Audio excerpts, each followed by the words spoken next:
Ngithathele lithuba ngibingelele ibandla egameni lenkosi yethu Jesu Kristu. Amen. Amen. Siyambonga uNkulunkulu emuhle. Uye wasigcina sihlukene. Sisuka le weekend meeting. Saphinde ke namhlanje sahlangana sonke. Siphilile. Amen. Amen. Ngibona ke kukhona i-full house namhlanje. Into engajwayelekile ke siyabonga ukuthi unani bazalwane une full house. Uselakala ngisho indawo yokuhlala manje. Ngiyabona nabanye bahleli nangaphandle, hayi bagade ingane ngaphandle. Akakaselakala indawo sangafunde siqede itulo la. Haleluya. Amen. Amen. Nibahle. Amen. Amen. But I am proud to be umfundisi mase nibahle kangaka.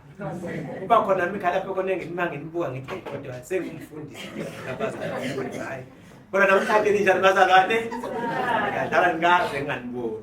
Hlale nginibona ninjani bazalwane? Siba. Niqondile. Suke ninjani bazalwane?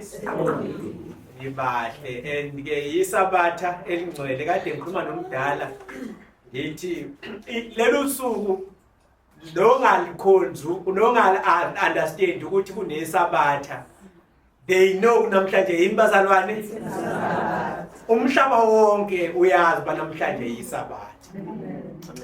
In fact namakhalenda athi mayibhala athi ke mayibhala athi sine holy Saturday kuthiwa bathi holy bani yazi ukuthi usongcwele once in a lifetime. Yazi into engiyithanda ngale weekend ukuthi once in a while abantu are reminded ukuthi kukhona usuku olunjani bazalwane ongcwele and ke kuyo yonke into abasuke benayo they pause. Uyamnywa ngisho ngabe banenhlelo zephasi ka yonke into yama manje into seyoqala mashona ini ilanga banayo nane sequence ukuthi into yoqala ama section wamalishona ilanga babe sebeqala ke benze izinto so banayi understanding yokuthi isabatha lihamba kanjani. Amen. Amen. So siyambonga kuNkulunkulu ngaleli sabatha asiphelona. Ufuna sencwadini ka Exodus chapter 3. Exodus chapter 3 ngifunda ke ku verse 5 ngiya ku verse 7. Uthi ku verse 5 ya verse 7. Then he said, do not draw near this place. Take your sandals off your feet. For the place where you stand is holy ground. Moreover, he said, I am the God of your father, the God of Abraham, the God of Isaac, and the God of Jacob. And Moses hid his face, for he was afraid to look upon God. And the Lord said, I have surely seen the oppression of my people who are in Egypt, and I have heard their cry because of their taskmasters, for I know their sorrows. Amen. I don't normally give inkonzo ihloko kodwa namhlanje ngithe anginikeze isihloko salenkonzo ethi your deliverance is at hand. Amen. Ukukhululwa kwakho sekuseduze. Hallelujah. Amen. Mhlawumbe ke ngingakangeni kule nkonzo ngiye phakathi nayo. I just want to share with you lela gama eliservice lokugcina silifundile mayithi uThixo I know their sorrows. Ngifuna ukunipha nje amazwi bela lawa kancane siyoboleka lapha kwisiHebheru ulimi lwesiHebheru. Kwi-Hebrew language uma kubhalwa ngoba iTestament endala ibhalwe ngeHebrew language. Uma kubhalwa kwi-Hebrew language igama elithi to know lihlukene ihlandla engakanani eziwu-2. Kodwa ke mase ubhala ngesiZulu ubhala ngesingisi igama elinjani elilodwa. Now kwi-Hebrew ke njengoba ngithi amagama u2 elokuqala igama elithi yada, esibili igama elithi ladat. Igama elithi ladat igama elikhuluma ngokwazi kodwa ngento ozwe ngayo. Abantu bekhuluma abafundi bathi it is an informative knowledge. Ulwazi lolu othe mawutshelwa ngento wasenze njani wase wazi ngayo. Uyabona uma umuntu exoxela indaba kade ungayazi uxoxelile nje base wenze njani sewuyazi sengaxoxa nabanye abantu hayi ngizwile ngenze njani manje ngiyazi. Yezwa abazalwane ngoba uxoxeliwe. Bese igama lesibili elithi yada igama elithi experiential knowledge. So mayethi umuntu I know esebenzisa uyada uthi I know leyo nto ngoba I too have experienced it. Ngikona mathandekazi. Yabona ma ethi umuntu hayi ubani uyahlupheka. Kwiladat uzothi uzwile ukuthi ubani wenze njani? Ngazwa kwangitshela ubani ukuthi ubani wenze njani isimo sakhe asihambi kahle. Kwiladat lapha. But mawufika kuyada mayethi umuntu I know uthi sengeke ngahlupheka naye. So ma eke walala ngadlile uthi nami sengeke ngalala ngadlile naye. So le experience akanayo ehluphekeni I have experienced it too. So mawuthixo ke efika la ethi I know their sorrows. Akakhulumi ngento azwe ngayo etshelwa abanye abantu. Akakhulumi ngento azwe ngayo through prayers abantu bethandaza bethi Nkosi we are suffering here. But mayethi I know their sorrows uthi I have experienced usizi kanye nabo. Sebenzisa uyada. Now this reminds me of a story engengasizwa noma ngifunda during the week in preparation leko for rekonzo ngasifunda ngaso esithi le ndaba indoda ethile yawela emgodini omkhulu yawela phansi. Ithema yiwa le ndoda yahlala yoqalaza ukuthi kukhona yini umuntu ongenzeka adlule angisindise la. Ithema isahleli yezizigi engazathi khona umuntu ozodlula yasiphakamisa amehlo yabheka phezulu.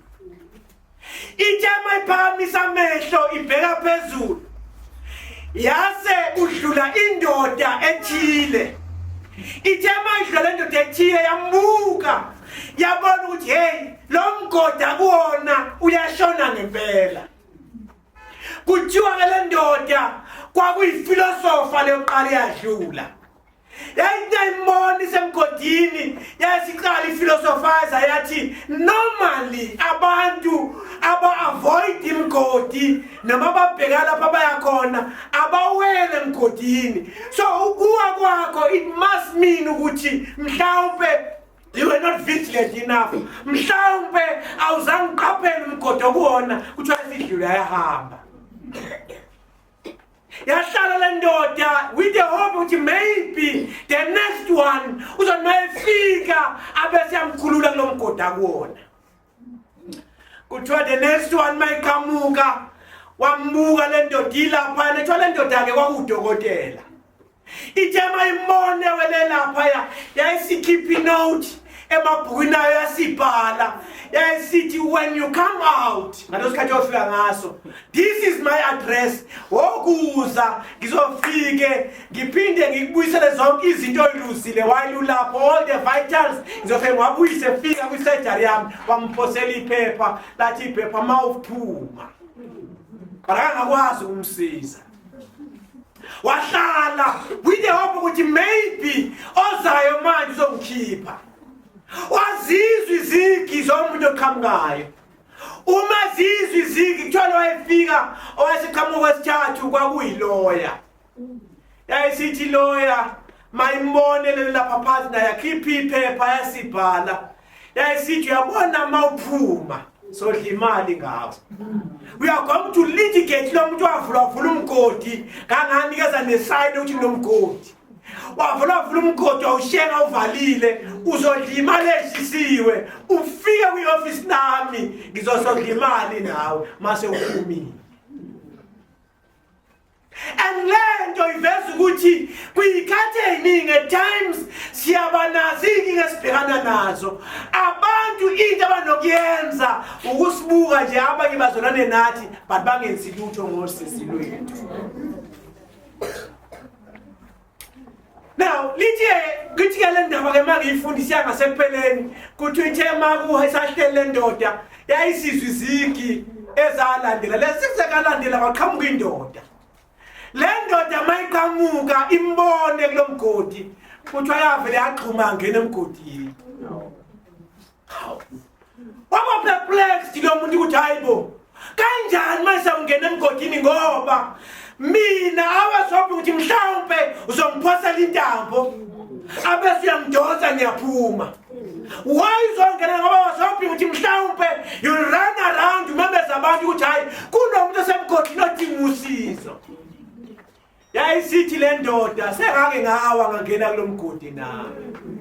I know how to get out. So izathu sezangene la ingoba I am here to lift you up. Ukuze mangiphuma ngoba sengibona iphunywa kanjani bese nawe ngiphuma nawe. So lithi iBhayibheli lo oze wazosindisa akadinganga ukuthi asindisele kude but wadecide wehla wazoba kwi-level yethu. Athi umbhalwe ingoma, he came down to our level when you could not go up to his level. Bezositawula lapha esikhona malithi ke iBhayibheli I know your sorrows. Lo muntu engithi uzokhulula uyalazi usizo ngene kulona. Awuzange experience uhamba wedwa. He knows your sorrows. He knows your pain. He knows ukubula kwakho. Nazo bathandekayo. And ukukhula kwakho sekuseduze. Now, chapter 3 ka-Exodus, it is incwadi eyisethembiso, eyifulfillment yani bazalwane esithembiso kuzofulfilleka isithembiso la. Lesithembiso senzeka 400 years ago. How many years? 400 years ago. But uThixo uzosifulfilla ku-Exodus. And as mawubheka ama-chapter ngamaningi ku-Exodus no-Genesis ukugcina. uNkulunkulu wenza isithembiso lapha kuGenesis. But i-fulfillment between uGenesis no-Exodus isikhathi iminyaka ngeminyaka. But uNkulunkulu uzofulfilla ini? Isithembiso ufuna ukuzona bathandeka namhlanje. Inkosi ayilibali isithembiso sayo. Abanye bathi kulibala. Mhlawumbe wena uyatshela ukuthi hayi uThixo ungilibele mina. Ubone on your left umakhelwane enzakalwa izinto. Ubone on your right enzakalwa izinto but wena wena ubone ukuthi hey eyami into ihopeless. Waphila ube hopeless uthi uyathandaza fanele ukuthi uzungene ngisho ukuthandaza. Ngoba the more you pray, the more you realize ukuthi ngazathi uThixo usengiflathele. Yakhona abantu abangasakwazi nje ukuthanda abaxa ukuthi ubaflathele. Uyazi ngizonikhumbuza namhlanje ukuthi noma ngabe ngazathi kuba ukuthi uflathele uThixo, uThixo kalibali ithembiso zakhe. Amen. And lesithembiso ayihambi ngokwekhathi zethu, akahambi nge-timetable yethu. Amen. Ingxaki thina sifuna ukuthi ahambe nge-timetable yethu. Can you imagine uIsrael 400 ulindile? And kuthe mase kuzoba nzima kakhulu. Sebezokhululwa kwaba nzima kangakanani? Kakhulu. Yazi mase uzwe ngazathi ukuthi you must give up.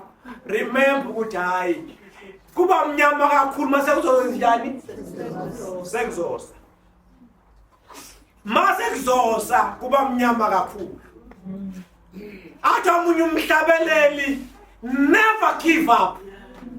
It is the darkest hour before dawn. Amen. Kuba mnyama kakhulu before kuse. Nazi mathandekayo. But ngifuna ukusho ukuthi sekuzosa, just hang in there. Amen. Hallelujah. Amen. But okunye engifuna ukubuyisa ukuthi kwezinye izikhathi fanele simthembe uNkulunkulu ngendlela ukuthi inkosi uma nje ithembiso zakho kuyizo lethangidlule la it's okay. Uyazi ezinye eminye imthandazo yakho will not be fulfilled kuwena, but you fulfilleke enganeni zakho. Yeah. Kube nemthandazo ezingazange zayithandaza, zibone imthandazo iphenduleka zithi kodwa azange simthandaze uThixo. uThixo abe faithful engane nakuyizukulwane zakho zibenefite kwimthandazo yakho. Nango njobo zami. I'll never forget ngapha ngikhula eMtshezi kwakhona omunye ubaba owayesigebengu. Wayeni bazalwane? Isigebengu lapha. Balo baba ke futhi wayuthisha omkhulu kwesinye isikole nje esasikhulile kodwa isigebengu lo baba. Ngicabanga isigebengu esifundile. Yabona umuntu oyaba isigebengu kodwa make wafunda. Uba isigebengu esinjani? Yabona into yamabhano yahamba ezobheka imoto. Saqala ukuyibona ngayo lapha ngakithi. Uyazi lo baba imoto make sayibona idlula igijima babe ihlinza within an hour iphelile. Ibona nifika nje sebehlalele phansi kwesicaka sebeyabukela wa tracker le ayisilahlwe le kude. Lo baba ke wayekade lokho ekhulekela omnye ugogo sabathene lokho emthandaza lathi hey ngiyathandaza ukuthi lo baba lona akakaphenduki. Babehlobeneke nalogogo. Babekade besakhele ngisho ibandla lapho engiqhamuka khona umndeni wakhona. Umndeni babe sabatha basakhela inkonzo. Hawu kodwa balishiya nje ibandla babekhula labazalwane. Uyazi uthema yahamba iminyaka washona logogo wayithandaza njani. Yahamba iminyaka logogo esashona. Hey. Many years later lo baba lo wabhabhadiswa waba umshumayeli enkonzweni. Now can you imagine lo gogo uze walala engazange abone imphumela yemthandazo yakhe. Kodwa imphumela yayo yothi ngovuko abese mayebheka athi how you are here my son. Ngenxa yokuthi uNkulunkulu kwesinye isikhathi ngeke aphendule wena manje. Uzophendula esephendula isizukulwane sakho. Akahambe ngelokhu nje yethu. So kuno 400 ke lithi ke iBhayibheli uIsrael wathwala kanzima before ukhululwe kwakunzima kwaIsrael. Kwakunjani kwaEgibhithe kwakunjani bazalwane? Kwakunzima. Uyabona kunamagama esiwafundayo lapha yana kulo chapter. Lithi iBhayibheli ngendlela ababethwele ngayo kanzima lize lithi iBhayibheli they were pressed babeminyekile. Yabona liyagama lokuminyeka igama elisetshenziswa liyafana negama elisetshenziswayo lokuminya lokupintshiza ama-grapes ukuze azokhipha ujuice. They were crushed. Yabona into moyipintshiza kuthiwa they were crushed. That's how difficult the situation was. Ngendlela babepintsheke ngayo lithi iBhayibheli they were no longer crying. Lithi iBhayibheli then they started to grow. Baqala babubula. Unomehlopa ngokhala nokwenze njani? Nokububula. Yabona ma uvakashela abantu ezivakashela abantu abagulayo. Yabona ma umuntu sezimudla ngempela inhlungu. Akabe sakhala. Umuntu senje. Lithi iBhayibheli uThixo ulalela azalalele ngisho ububula. Wena ungasakhiphi ngisizwi uthi uyakuzwa. Sometimes ningadistebheki ngicabanga ukuthi hayi uNkulunkulu uchamwa amazwi ethu. Ngoba kwezinye ikhathi sitshela ukuthi hayi ngoba mina ngikhuluma kahle uthi kuzongizwa. Kwesinye isikhathi fanele ububule nje bangathiko. Ngenxa yosizi nenhlungu obhekene nazo. Ungasasho ngisho amazwi ububule nje kuThixo uqeda uthi amen. Ngikona bathande kahle. Lithi iBhayibheli basebebubula. Lawo bubula lithi iBhayibheli ukuthi uThixo ububula kwabo sekufike endlebeni zabo. uThixo uyakuzwa ukukhala kwethu. Hallelujah. Amen. Uyakuzwa ukukhala kwethu. I know abazalwane bayabubula. Ziningi into enibhekene nazo bathandekayo. Amen. Abanye ngoba omunye ayishinto abe yihlaya. Awubona abantu behlekisa ngosizi lwakho. Uthi alimfona nje kade ngixoxela. Uthi uyadlula wena kade usho usizi lakho ubone sebekhomba ngamehlo. Niyambona yini? Izinto zakhe ayihambi kahle. Ngoba kunabantu who finds joy ekuthenini wena usosizi. Ingakho mina ngeke ngithi noma ngabe kuthiwa kunzima kangakanani. Mase kunzima kakhulu I smile a lot.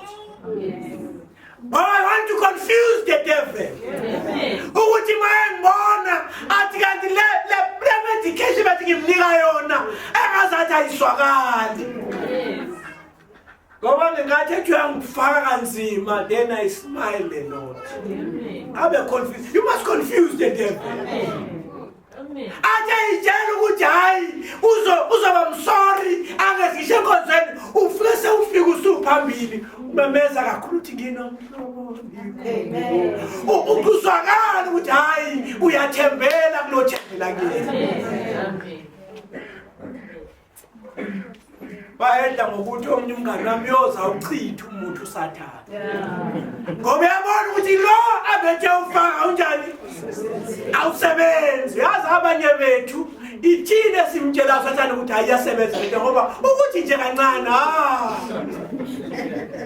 useyohamba nawe usuzoxhukuza uthekele ukade sakuthe nje kancane. Hallelujah. Amen. You must shame him. Athi noma kubamba ngapha akubone hayi ngathi unamandla kakhulu athi kanti lo muntu kanti akazweli. Yoza shintsha istrategy akusakunika istrategy esizokwenza ube comfortable. Yes. Ngikona bathande kahle. Amen. And lithi iBhayibheli intshutshiso. In fact intshutshiso mayifika azisenzi sibe weak. Intshutshiso zisenza sibe stronger than before. Yazi intshutshiso ezokusenza sibe namandla. Now let me make an example now. Kule passage esifundayo. Yazi uIsrael kuthiwa wawuhlukunyezwa. Bakufanele benze ama-bricks. Yabona nje namhlanje kukhona ama-pyramids lawa mangaka. Akhona. ayenziwa Israel. And mayenza lama pyramids kuthiwa ayenze baba fit ngalendlela. Kuthiwa ngisho makhona benjani? Babe fit. Kuthiwa ngisho bayobeletha ingane babengadingi umuntu ozobalekelela. Babe nabafika ama midwives. Bafika mama sebeyishaya phansi ingane. That's how strong and fit they were. Nikhona bathandekayo. But kuthiwa uthe masebefuna to intensify intutshiso zabo. Kwase kwathiwa ndoni ngabe nisabanikeza utshani bokha ama bricks. Into efanele niyenze manje bayekeni bayifunela utshani. Ukuze bezothi ma bengazange bekwazi ukwenza le ntanike zona ngosuku abe siyashaya. Kuthiwa ungalali ungaqedanga lokunikezwe kona. Now bona ke sebethi hayi abagijime umuntu azocela utshani abezokwenza yini ama bricks. Uyazi kanti babengazi ukuthi ngenkani bethi abagijime beyolanda utshani babengazi abatraining kuphela nje la emandleni basebethi nangisho amamasele enyawo. Uba-trainer kwaba amamasele enyawo, they were preparing them for the journey ahead abazoyihamba ehlane. Uyazi lesinye isikhathi uSathane ukathi ukufaka entweni kanti is preparing you for the journey ahead. Nikhona bathandekayo. Uyazi kunezinto othi mawungena kuzona zikuhlumeze zikuphathe kabi uzukhathi inkosi kanti yona ukhathali kanti uThixo uyivumela ngamabomu ngoba he knows the journey ahead ukuthi uzodinga le strength ozosaccumulate mawusangena kulolu sizi. Khona bathandekayo. Uthi abathola amandla ukuthi bakwazi babe prepared for uhambo bezohamba ehlane. Khona bathandekayo. Lithi iBhayibheli as they were walking behamba be prepare ukuhamba ehlane bana sebefika ehlane baba namandla bekhavwe izulu. Amen. Hallelujah. Amen. So uThixo ke uyabanakekela abantu bakhe noma ngabe kuthiwa ikhathi izinjani. In fact uthi omunye umhistorian wakuthiwa uTertullian mayebhala ku-church history abesethi uma uthi uzama ukuhlukumeza amaKristu you are fighting a losing battle. Hallelujah. You are fighting what? A losing battle. A losing battle. Hallelujah bazalwane. Awukwazi ukuthi uhlukumeza amaKristu bese ucabanga uzowina. Ngoba kuthiwa nangekhathi zeyintshutshiso kuthiwa baba nabehlukunyezwa amaKristu kuthiwa ande kakhulu amaKristu. Uyathiwa unade ngone umKristu igazi lakhe noma umlothano washiswa waphoswa emfuleni kuthiwa bonke abantu ababona lo mlotha wehla kuleyo ndawo bonke bese bethi kusho ukuthi lento le uma ukuthi kunabantu abavumela ukuthi bayifele iqiniso nathi siyayikholwa. Hallelujah. Amen. So, the blood of Christians is a seed. And the more we are mowed down, the more we spring up again. Hallelujah. The more sicindezelwa, the more sivuka kakhulu. Uyazi intutshiso hlobo zami esokuthi ziqinise wena. Ukuthi uqina ungabi intekenteke. Ungabi njani bazalwane? Ungabi intekenteke. Uyazi ezinye izinto uzumelane nazo. Fanele uqale udlule kuzona. Kuzokwazi njani ukumelana neinzima kunaleso. Hallelujah. Uyabona umdikoni wami la umbona nje uyagijima le ndoda. Bese njabazalwane uyagijima le ndoda. But ukuzizomelana ne half marathon kumele ingene iqinise imasela ihlukumeze imasela. Mhlawumbe igijima noma 10 kilometers. Kungabi mnandi. But we prepare ukuthi mase yongena ku half marathon. Ingoba sayiyayazi lento eyenze njani adlula kuyo. Hallelujah. Ingakho komunye umbhali wenye ingoma angazinye kepele sikhulekele intutshiso sithi let it rain. Let it pour. Let trouble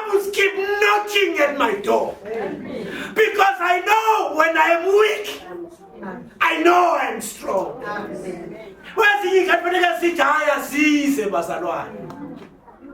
And uJack Falmo maye ebhala ingoma athi there are trials in life that seems more than I could bear. And there are heartaches beyond compare. And but without these trials, I might never know the Lord and never know the joy of an answered prayer. And it is these trials that brings us closer to heaven. And yizo lezintshutshiso ezinazifika zishisa bese ikhipha igolide elilona lo. Hallelujah. So Israel was going through. Wow, go Israel. Wawenza njani bazalwane? Wow, go ezweni laseGibhithe. Niyazi abantu abasha. Niyazi niyengowe. NoIsrael wawenza njani? Wow, go Israel. Uhlukunyezwa. Ungatholi ngisho ithuba lokuphumula. Ngikona abathandekayo. Bathi isandla nomiswa kaNkulunkulu alokho elibonile. Uyazi uNkulunkulu maye bakhombisa ukuthi ubonile. Ithi iBhayibheli uMoses wawabaleka wayezweni laseMidiyane. Maye ifike ezweni laseMidiyane uNkulunkulu wayesembonisa ibhayisikobho yento ayenzeka lapha emuva. Uthi wambonisa isihlahla ezivutha kodwa sinjani? Singashi. uNkulunkulu nje wayethi ngamazwi amafushane ayethi isihlahla njoba sisogwadule simele uIsrayeli in a foreign land. Umlilo umele intshushiso ubashisa ezibashisayo. But into that is amazing ukuthi noma zingabashisa kodwa bashi. Hallelujah. Umlilo uzoba khona but umlilo ngeke uconsume. Hallelujah. Uzoba khona umlilo kodwa umlilo ngeke uqede. And siphila lento esho Paul ngale mayethi we are hard pressed on every side. Athi but not crushed. Ngicabanga ngathi siphusi icindezelwa amaqala wonke kodwa asinjani futhi asiminyekile. Athi struck down but not destroyed. Izolithatha esiphoswa phansi kodwa njani asiqediwe. Shabazam angeke asiqede omubi. Ngoba sihamba noNkulunkulu ophilayo. So uNkulunkulu wamkhombisa uMoses ukuthi hayi I'm in control of the situation. I wish to remind you namhlanje ukuthi la situation oyishiya ekhaya, the situation odlakuyona in your life, God is aware. Amen. Uyayazi uThixo. Uyazi uyibone ngisho ungashongo uyayazi. Because he cares. He knows and he cares. Ngikona bathandekayo. Uyazi futhi uyanaka. So ungacabanga ukuthi wena ulahliwe wedwa. Hallelujah. Ungacabanga ukuthi ulahliwe lapho khona but bakhona bake badlula khona bese njani baphunyuka. Hallelujah. Because uNkulunkulu uyazi. Uyabona. And it reminds me when I was growing up ukuthi ngathi sikhuleke ugesi ungakabibiki. Ungakabiki ugesi but uyazi enye into ayeyenze uma babeke besenzela amalambu. Bakhona ilambu bekhona yini ikhandle. Ilambu ke lwalenziwa ngebhodlela nje. Uvela ibhodlela wenze njani ulibhoboze phezulu ufake ini intaba. Hallelujah. Bese uyakhanyisa kuyakhanya. But uma ungakuyishisa intambo ingekho kulela bhodlela iphela ngani ngeminute. Kodwa uma uyishisa seyifakwe kulawo mafutha ithathangana nokuphela eside. So ngizothi abanye bethu will not survive intshushiso ngoba soshiswa sitholakala singekho umoya oyingcwele. For us to survive, we must be located in Christ. Amen. Sitting in him we move. In him siyenza yonke into esiyenza ngoba sitholakala kubani? Christ bathandekayo. Hallelujah. Amen. So abazama ukuqeda kwaIsrael ngoba uNkulunkulu wayenabo. Hallelujah bazalwane. Wathi I am keeping them safe. And it's my prayer ukuthi ngithi Nkosi keep us safe till the storm passes by. Noma ngabe isiphi isiphepho lasona akagcine safe. Ungadluli nesiphepho. Khona bathandekayo. Ungadluli nesiphepho. Uthi kaNkulunkulu ke IFC uNkulunkulu esimkhonzayo uyabona. And I know their sorrows. Akagcinike ngokwazi insizwa zethu bese thini I am coming down. Ngiyehla to deliver them. Uthixo kusizo ngene kulona usendleleni to deliver you. Because uthixo is always in a process of coming down. Ngoba abantu abaningi bangene kwimigodi ehlukene. Noma ngabe imuphi umgodi okuwona is in a process yokukhulula. So hang in there. Don't lose hope because your deliverance is at hand. Anaxoxa indaba sengihlala phansi ethi insizwe embili zihamba ngesikepe. Isikepe sasikusona zasanqamuka zisolwandle. Then they swam to the nearest rock. Zabambelela nje. Into ezaphuma nayo lesa sikepe zayiphethe amathoshi ukuthi lokho ezakhayisile ukuthi hayibo we need help. Kuthiwa zama zibambelele edwala egcineni eyodwa yahluleka ukubambelela ngoba amadwala olwandle ayesika.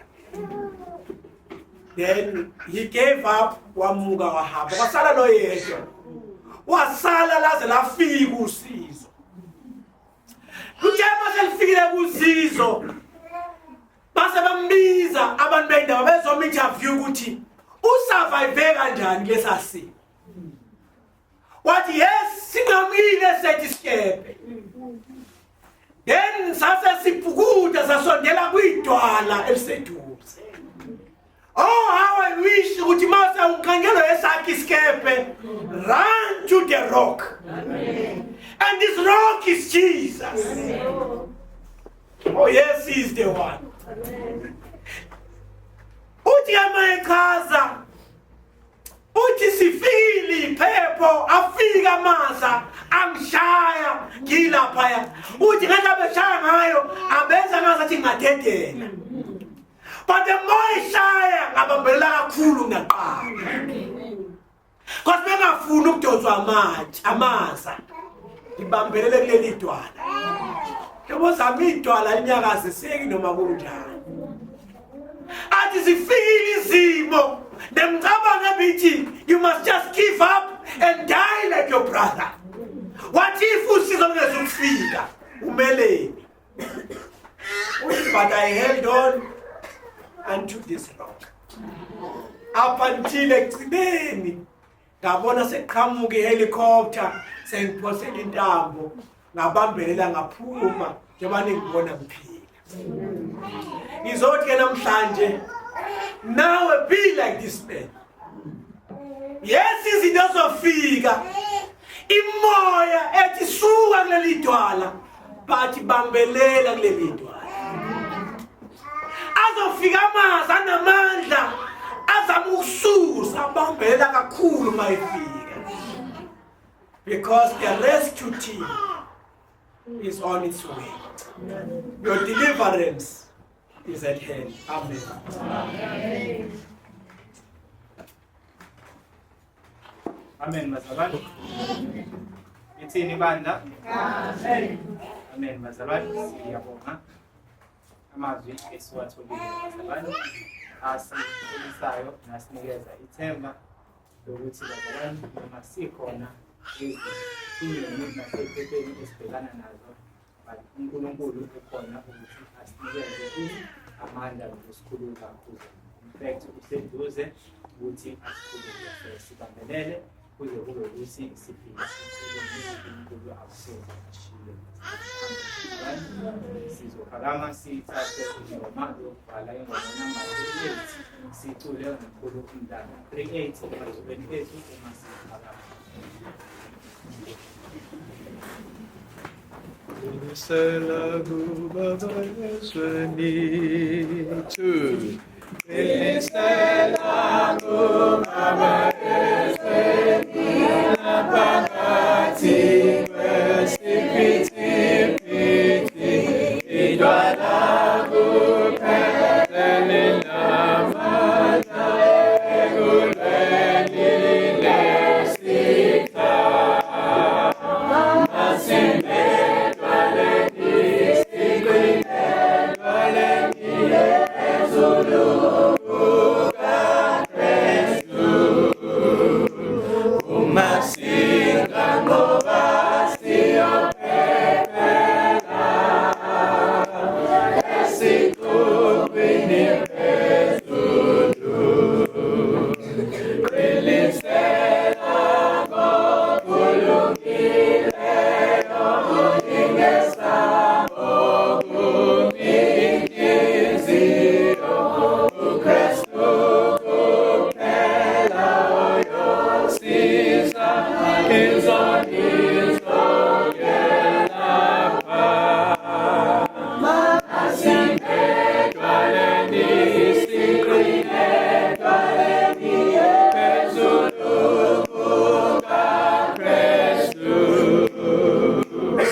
Inkosi njengoba simile sekusile kancane nje baNkosi bacabanga inkosi to give up banamhlanje inkosi ke siyabonga ukusikhumbuza nokusinikeza ithemba loba Nkosi ayikho Nkosi isimo ongazwanga wasibona okwethu kuphila nanokuthi inkosi kwakuba siyaphila ngoba unathi madlula kulesisi sike nje baNkosi ke kusamphosa umuntu ngamunye ngamunye isipho sikamandla nethemba nokulinda kuwena Jehova ngoba Nkosi ukukhulwa kwethu sekuseduzane siyabonga ukuthi uKristu mazwe phakade amen.